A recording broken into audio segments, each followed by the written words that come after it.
मैं जरा उज़ैफा साहब आपसे शुरू करना चाहूंगा।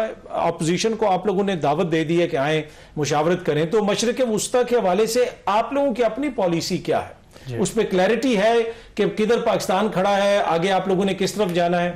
जी बहुत शुक्रिया काज़मी साहब। मैं पहले गुजारिश तो ये करूं कि आपके प्रोग्राम में ही जिस वक्त गज़ा पीस बोर्ड का मामला चल रहा था, तो आप जैसे दोस्तों ने ही इस पर हमसे सवाल भी किया, तनकीद भी की। तहरीक इंसाफ के दोस्तों ने भी कहा कि भाई पार्लियामेंट को आपने एतमाद में नहीं लिया। तो हम यही बात करते थे कि इसके अंदर जो फ़लस्तीनी अवाम चाहती है, जो हमास चाहता है, या बाकी ममालिक यानी वो इस्लामी ममालिक जिनका नुक्ता नज़र फ़लस्तीन के हवाले से हमसे ज़्यादा जारहाना है, जिस जगह वो खड़े हैं तो हम उनके साथ खड़े हुए हैं। और इसमें पाकिस्तानी पार्लियामेंट का कोई अमल दखल नहीं है। और वज़ीर आज़म वैसे भी पार्लियामेंट का चूँकि नुमाइंदा होता है, पार्लियामेंट ही उसे जो है वो इलेक्ट करती है बतौर वज़ीर आज़म। लेकिन अब जो है सूरत हाल ऐसी है कि ख़ित्ते में चारों तरफ जंग छिड़ी हुई है। एक तरफ हमारा जो है बहुत ही करीबी बरादर मुल्क सऊदी अरेबिया है, और दूसरी तरफ ईरान है। उससे भी हमारे गो के माजी में बहुत अच्छे ताल्लुकात नहीं थे, लेकिन पिछले 1-1.5-2 सालों में ताल्लुकात बेहतर हुए हैं काफ़ी। तो ज़ाहिर है इस सूरत हाल के अंदर जो हुकूमत पाकिस्तान ने किया है उसमें हम समझते हैं कि अपोजिशन की तमाम जमातों का एतमाद मिले, क्योंकि ज़ाहिर है वो भी आवाम के नुमाइंदे हैं, आवाम से वोट लेकर आते हैं। और उसमें वैसे मैं आपके प्रोग्राम के दोस्तों से बता दूं, कल भी मैंने किसी प्रोग्राम में गुजारिश की थी, आज फॉरेन मिनिस्टर साहब ने उसको इंडोर्स कर दिया कि बेसिकली हमारे लिए सूरत हाल ऐसी बन चुकी थी कि एक तरफ हमारा दायां बाजू है, एक तरफ बायां बाजू है, या यूं कह दें कि एक बाप के 2 बेटे हैं। एक बेटा वो है कि जो फाइनेंशियल सपोर्ट भी करता है, और दूसरा बेटा कुछ नहीं करता, तो फैसला लेना बड़ा मुश्किल हो जाता है। और इसी सूरत हाल के अंदर जब सऊदी अरबिया ने हमें कहा कि आप हमारे साथ मुआहदे के अंदर हैं, लेकिन सऊदी अरब के साथ मुआहदे में ना भी होते, तब भी माजी में हमने हॉली मॉस्क का दिफा किया है। और मैं समझता हूं कि ईरान में बैठे हुए मुसलमानों का भी ये नुक्ता नज़र होगा कि हॉली मॉस्क की प्रोडक्शन के ऊपर कोई आंच ना आए। तो वही बात हमने ज़रा ईरान के साथ की, ईरान ने उस बात को अंडरस्टैंड भी किया।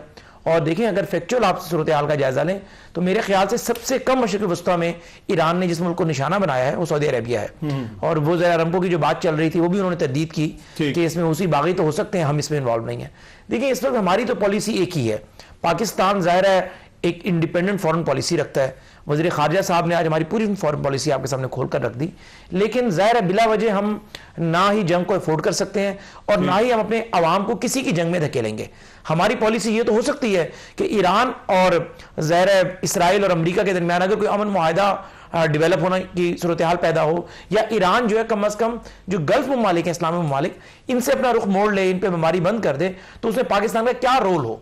हम यानी अमन में तो अपना रोल प्ले कर सकते हैं, लेकिन अगर कोई ये तवक्को रखता है कि पाकिस्तान जो है किसी जंग में जाएगा, वो ज़रा मुमकिन भी नहीं है और हम चाहेंगे भी नहीं। अच्छा उज़ैफर रहमान साहब, ये जो क्वेश्चंस आपसे पूछे गए ब्रीफली उस पर भी कमेंट कीजिएगा। लेकिन एक क्वेश्चन ये भी है इस वक्त कि आपकी हुकूमत के हवाले से बहुत सारे लोग ये कह रहे हैं कि ट्रंप को आप लोगों ने नोबेल पीस प्राइज के लिए नामजद कर दिया, और उसके बाद जो वो कर रहे हैं फिर पूरी दुनिया देख रही है। इसी तरीके से कराची में जो अमेरिकन कॉन्सुलेट के ऊपर जाके लोगों ने एक तरह से अटैक किया, उसमें हो सकता है सिंध हुकूमत की नाकामी हो, पुलिस उनको रोकने में नाकाम रही है। लेकिन अब ये खबर आ रही है कि अमेरिकन जो मरीन्स थे उन्होंने गोली चलाई है। उस हवाले से कोई इंफॉर्मेशन है आपके पास? अब 5 सवाल हो गए हैं सर। एक तो ब्रीफली मैं जवाब नहीं दूंगा क्योंकि मैंने अब हुकूमत का नुक्ता नजर नहीं, आपने 5 साल नहीं दूंगा, आपने 5 साल पूरे करने के नहीं करने हैं, फिर आपको अगली बात सुने, मैं पाकिस्तान का नुक्ता नजर भी बयान करना है, क्योंकि 3 सवाल जो साद रसूल साहब, साद रसूल साहब और हमारे भाई जो है बुखारी साहब ने जो बात की, पहला सवाल तो ये है कि अगर आप गजा पीस बोर्ड में हैं तो उसमें तो फलस्तीन ही नहीं है और हमास को डिवेपनाइज किया जा रहा है, तो हुकूमत का नुकसान गलत है। दूसरा, उन्होंने कहा कि मुख्तसर बात यह है कि सऊदी अरब ने हमें क्या दिया है, यानी इन ममालिक ने हमें क्या दिया है, हम तो इनके साथ मुआहदे भी कर जाते हैं। ये बड़ी अहम सवाल इनका है। तीसरा ये कि हमारा इसमें किरदार क्या होगा, सूरत हाल जो है, या हम खामोश तमाशाई बने रहेंगे। चौथा, आप ये कह रहे हैं कि हमने ट्रंप को नोबेल इनाम के लिए रिकमेंड जो किया, क्या हमारी गलती थी? पांचवा ये कि कराची में जो कुछ हुआ, क्या अमेरिकन प्राइवेट गार्ड्स ने इन पे फायरिंग की या नहीं की? पहली बात तो यह है कि मेरा चूंकि सब्जेक्ट नहीं है, लेकिन मुझे दुख और तकलीफ इस बात की हो रही है कि साद रसूल साहब एक अथॉरिटी हैं एक फॉरेन अफेयर्स के मामलात पे, उनकी तरफ से इस तरह की बात आना इंतहाई मेरे लिए एक हैरानी की बात है। बेसिकली जब हम गजा पीस बोर्ड के मेंबर बने, सबसे पहले जिसने अप्रिशिएट किया फलस्तीन के वजीर आजम ने हमें अप्रिशिएट किया, ऑन रिकॉर्ड पे आया है।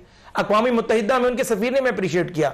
अब रीजन ये है कि आप आम आदमी को गुमराह कर देते हैं कि फलस्तीन उसका मेंबर क्यों नहीं बना। फलस्तीन उसका मेंबर इसलिए नहीं बना कि फलस्तीन तो इसराइल को मानता ही नहीं है। फलस्तीन ये कहता है कि हमारी हदूद वही होनी चाहिए जो 1967 से पहले थी। लेकिन अगली बात सुन लेना, लेट मी कंप्लीट, मुझे बात एक इंतहाई कौमी अमूर की बात है, तो उसके अंदर जो है मुझे मुकम्मल करने दें, साथ साथ फिर आपकी बारी भी आएगी। हाँ, वही मैं कह रहा हूँ। मकसद ये कि बात यह कि उसमें ना हम मानते ना टर्की मानता, फिर गजा पीस बोर्ड क्यों बना? बेसिकली फलस्तीन की अपनी एक डिमांड थी, ये हमास की डिमांड थी कि हमारी नस्ल कुशी हो रही है। अब तो सूरत हाल होगी, कारपेट बमिंग होती है, हॉस्पिटल्स खत्म हो गए हैं, अर्शे खुदनोश नहीं पहुंच रही। यानी पहले मरले में हमारा टारगेट यह था कि बाकी चीजें बात की हैं कि जंग बंदी हो जाए। उस जंग बंदी के लिए गजा पीस बोर्ड का हिस्सा बनना जरूरी समझा गया, इसलिए कि अगर फलस्तीन से अप्रिशिएट किया, अगर फलस्तीन की आवाम की उमंगों के मुताबिक ये ना होता तो हम ये काम करते ही ना। और आज के दिन भी फलस्तीन ने अगर इस पूरे रीजन में किसी एक इस्लामी मुल्क का शुक्रिया अदा किया तो पाकिस्तान का कर रहा है। यानी मियां बीवी राजी, क्या करेगा काजी? फलस्तीन को कोई एतराज नहीं है, हमास का कोई मसला नहीं है, एक स्टेटमेंट नहीं आया, मसला साद रसूल साहब और मेरे बुहारी साहब का है। अब दूसरी बात है कि सऊदी अरब ने हमें क्या दिया? आपको पता है कि जब हमने एटमी धमाके किए थे उस वक्त सऊदी अरब ने पूरे 1 साल तक 50,000 बैरल लीटर तेल हमें दिया, यानी हमारी मईशत के अंदर इतनी बड़ी सपोर्ट की। और इसके अलावा भी मैं स्क्रीन पे बैठ के मैं रियासत का नुमाइंदा हूं, एक मिनिस्टर होकर मैं किसी एक मुल्क पर तनकीद नहीं कर सकता, कुछ कमी कोताहियां भी होंगी, लेकिन मैं समझता हूं कि गल्फ के एज ए होल ममालिक, चाहे आप सऊदी अरब का नाम लें, चाहे कतर का लें, चाहे यूएई का लें, हमारे साथ इनकी तरफ से ठंडी हवा आई है, गर्म हवा कभी आई नहीं। हाँ, कोई 19-20 जरूर हो सकती है, कभी फॉरेन पॉलिसी आ जाए। ठीक है। तीसरा सवाल यह किया कि हमारे इसमें क्या थे, हमारा किरदार कोई खामोश तमाशाई वाला नहीं होगा, लेकिन यह नहीं हो सकता कि घुमसान की जंग चल रही है और हम दरमियान में खड़े हो जाए, 2-4 मुक्के हमें भी पड़ जाएं।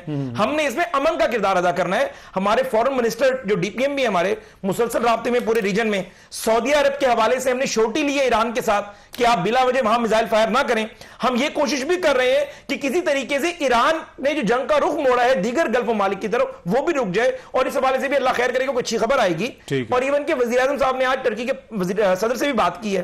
अब आपका सवाल है कि आपने जो नोबेल इनाम दे दिया, मुझे बताएं कि मैं और आप आपस में बाहर खड़े होकर तस्वीर बनवाते हैं, उसके बाद आप कोई जुर्म कर दें या मैं कोई जुर्म कर दूं, तो इसका मतलब यह है कि हम दोनों, यानी अगर मैंने कोई जुर्म किया है कहीं दूर जाकर और तस्वीर आपके साथ आखिरी बनी हुई, तो आप मुजरिम तो ना हुए।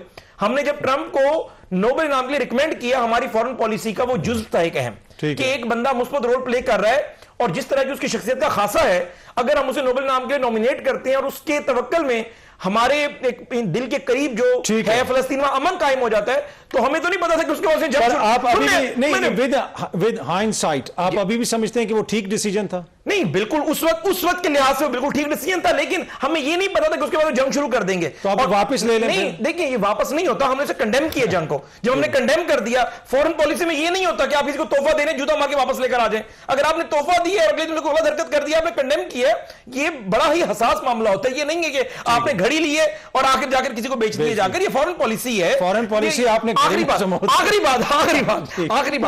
आपने कहा, देखिए मैं अमेरिकन का सपोर्टर हूं, ना मैं कोई बात कर रहा हूं, लेकिन अगर हमारे पाकिस्तानी किसी शहरी ने, कॉन्सुलेट जो होते हैं वो उस मुल्क की टेरिटरी तस्वुर किए जाते हैं, अगर कोई उसके अंदर घुसा है, देखें जी, चाहे बरतानिया है चाहे अमेरिका है, हमारा उनके हवाले से नुक्ता नजर, हमने इस जंग को कंडेम भी किया है। जो कुछ खामनाई साहब की शहादत हुई उसमें हम उनके साथ खड़े हुए, लेकिन ये तरीका नहीं है कि आप किसी कॉन्सुलेट के अंदर जाकर, वो तो तरीका नहीं है। फायरिंग का कोई पता चला कि मुझे नहीं पता इस बात का, लेकिन सेल्फ प्रोटेक्शन में की है, पुलिस ने की है, किसी गार्ड्स ने भी की है, ये उनका फंडामेंटल राइट है, नोबडी कैन स्टॉप हिम। मेरे घर कोई आएगा तो मैंने ज़ाहिर अपना दिफा करना है। हम ये गलत काम करते हैं कि हम अपना मजबूत केस, यानी हम मुद्दइयों के मुल्जिम बन जाते हैं। यानी ईरान की हिमायत में जो लोग निकले, अच्छा किया निकले, पूरा मन एहतजाज करो, उस कॉन्सुलेट को बताओ कि 2-4 लाख बंदा बाहर आ गया, ये क्या तरीकेकार है कि अंदर आके तोड़फोड़ शुरू कर दो, आग लगा दो, किसी की आप डेंजर टू लाइफ को यानी हिट करो। वक्त की कमी है।